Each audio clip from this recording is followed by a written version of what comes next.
Ji let's blend. ह ओ ठ क्या बना? Hot. Well done. Hot, hot का मतलब होता है गरम। गरम जैसे चाय गरम होती है, देखें धुआं निकल रहा है, गरम।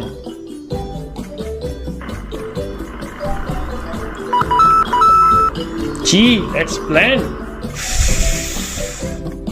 ओ ग फॉग। फॉग, ये देखिए फॉग, धुंध जो होती है इसे हम फॉग कहते हैं। फॉग।